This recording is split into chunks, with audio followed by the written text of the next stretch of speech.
صفات باری تعالی کے بارے میں یہ تعویل بلکہ اس کی بہت ساری توجیحات پیش کر کے اس میں غلطی کرتی ہیں۔ آیت الکرسی کی شرح و تفسیر کی ایک مثال میں بیان کرنے پر اکتفا کروں گا۔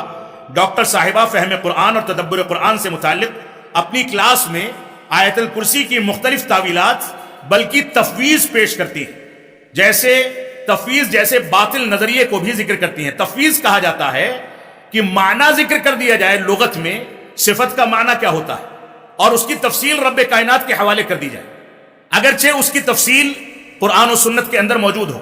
تو آیت الکرسی کے بارے میں انہوں نے 7-8 سال کی مدت میں تقریباً 4 یا 5 ریکارڈنگز میں الگ الگ تفاسیر پیش کی ہے۔ اس کو میں نے جمع کیا ہے۔ تو الکرسی کا معنی کہتی ہیں کہ اللہ کی حکومت آسمان اور زمین پر چھائی ہوئی ہے۔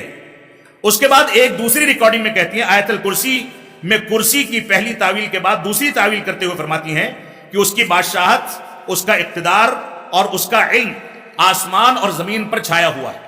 تیسری تفسیر پیش کرتے ہوئے دوسری مدت میں دوسری ریکارڈنگ میں ذکر کرتی ہیں کہ کہتی ہیں کہ الکرسی کا معنی اس کی حکومت آسمان و زمین پر چھائی ہوئی ہے۔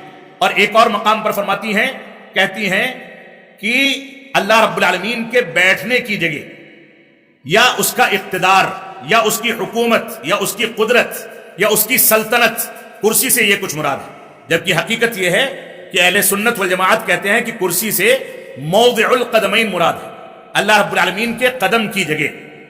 تو یہ انہوں نے تعویل اور تفویض کر رکھی ہے قرآن مجید کی تفسیر میں۔ اس کے علاوہ بے شمار تفاصیل آپ کو ان کی ریکارڈنگز میں اور ان کی کتابوں میں مل جائیں گے۔